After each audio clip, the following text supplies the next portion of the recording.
Ring, ring, ring. It's 4 a.m. and your phone's blowing up. Time to get dressed and head over to your property, right? What are you going to do when you get there?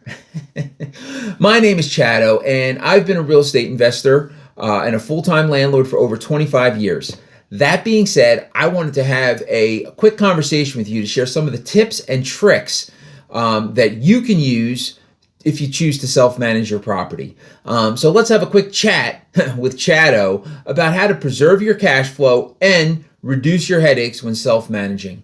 That call that I described, that call that comes in at 4 a.m., unfortunately, that's something that scares a lot of people. That's something that prevents them from being able to buy rental property. They're scared their phone's going to be ringing, they're going to be renting and running out to properties in the middle of the night. I'm like, come on, that's all made up in your head. Stop. Like, you're making a big deal out of nothing. Don't let that stop you from buying a house and buying a rental property. So that being said, this is not a video on self-management versus professional property management or the pros and cons of either. That's like maybe a video for another day. Let me put that into the brain here as far as maybe another idea for a video. But that being said, look, what I want to do in this video is outline three big things, three big areas that you need to look at in order to stay sane when self-managing your rental property.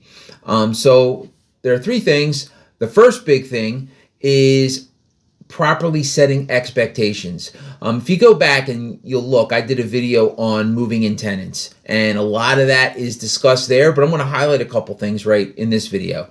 So the first thing is, like, number one, you're the property manager, right? If you tell people you're the owner, they are going to try to get more out of you than if you are the property manager. I'm not telling you to lie to people. It's your property, right? But you are the property manager, which is the truth. So you want to make sure that you position yourself as a property manager, right? That way there's someone else that you need to go to if need be, and the decision is not completely up to you, and there's rules that you need to follow that you can't deviate from. It's a lot easier to come into a conversation with the position of a property manager versus a owner. That being said, that's one expectation. Another expectation up front is when you move the tenants in. Like I said, I made that other video on tenant move-ins. Where are the water shutoffs? Where are they shut off for the toilet? The shutoffs under the sink? How do they work? Right? And now, while you're doing that, you need to let them know, like, hey, if you have a leak, shut the water off. If your toilet won't stop running, shut the water off, right? Things like that. And you need to set those expectations. Show people where the breakers are, how to access the breakers, how to reset a breaker, make sure you're all the way off and all the way back on. Just the simple stuff. And by setting those expectations up front, that's going to save you a lot of problems, right? And then as far as like them calling you in 4 a.m., what are you going to do? Go over there and reset a breaker? Go over there and do a water shut off? Maybe, right? But like, you really want to do that? So the next part of the setting expectations is expectations around communication. Are they going to get somebody pick up the phone when they call, or is it normally going to go to voicemail? If you're on the other line, it goes to voicemail or whoever, right? Like, so like setting that expectation of what it looks like when they call, when they get a text message, right? They may not get a response instantaneously, right? That, you know, if they call at 2 a.m, probably nobody's going to pick up, right? There's nobody in the office, right? Because you're the property manager. There's nobody in the office. So that's the kind of thing, like, you want to have expectations around communication. And also, like, hey, if the house is on fire, you ain't going to be able to do much anyway. They're really going to need to get a fire truck out there and dial 911. And like, that's kind of why we have insurance. It's not like there's anything you're going to be able to do at 2 a.m. other than be up the rest of the night. So that being said, it's really important to, number one, set clear expectations. The second thing we want to look at, the second thing we want to look at is setting up a team.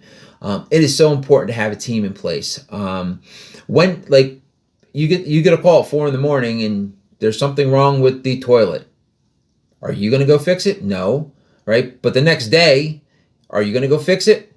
Probably not. You're going to send a plumber, right? If you're in business to do a bunch of small repairs to your property, it's not really the position you want to be in. You're a property owner, you're a property manager. There are contractors that know how to go out and handle these things. Find them and hire them and build relationships with them. That being said, So set up a team, right? You need your plumber, you need somebody to handle drain clearing, a contractor, an electrician, an HVAC guy, an appliance guy, and probably a good handyman, which sometimes can be your contractor or one of his guys. But that being said, like, you need to get those people in place in your Rolodex, and it's probably a good idea to support them and build a relationship with them. And if you're involved, right? So part of that is if you're involved in a local RIA, number one, you could find recommendations for good plumbers, electricians, HVAC techs, etc. Number two, if you've found good people, right, and you only have a couple properties, you're not going to keep them that busy. You're not going to be calling them all the time as if you had a big portfolio.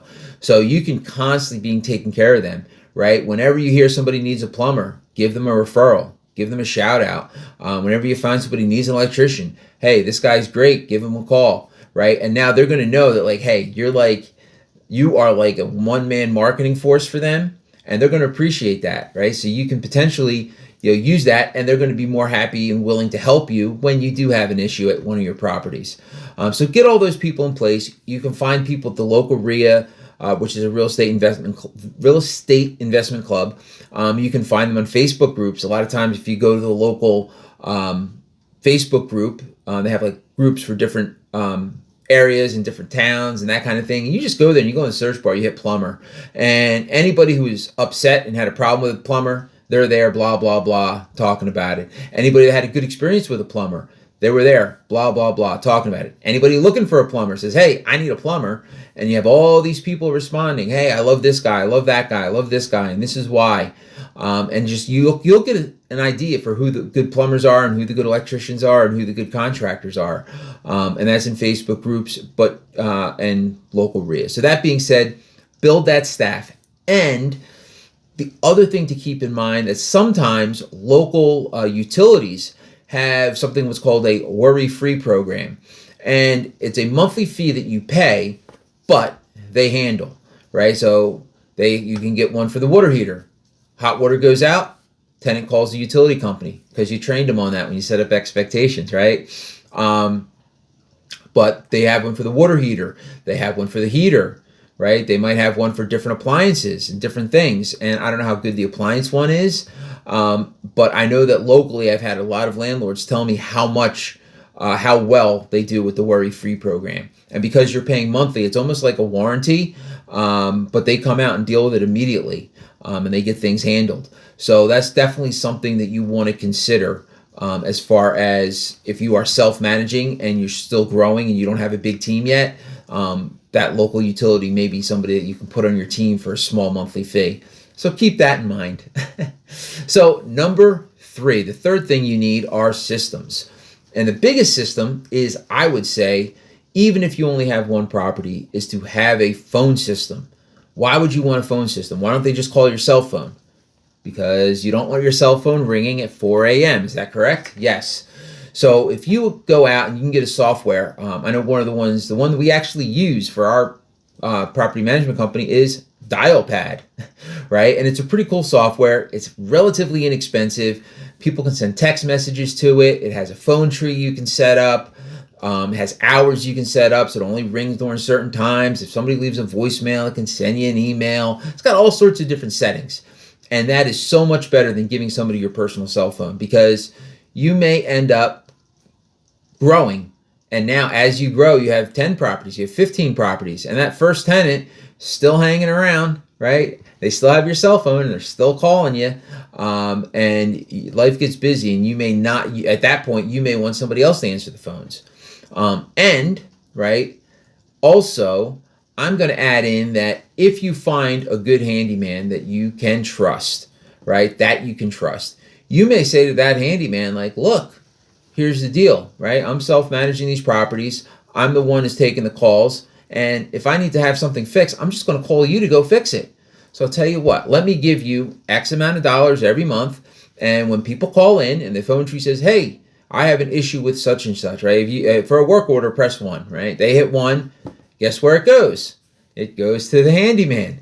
And the handyman now has an opportunity to pick up that phone call and either talk them through it or go fix it, or dispatch someone to go fix it if you really trust them that much, right?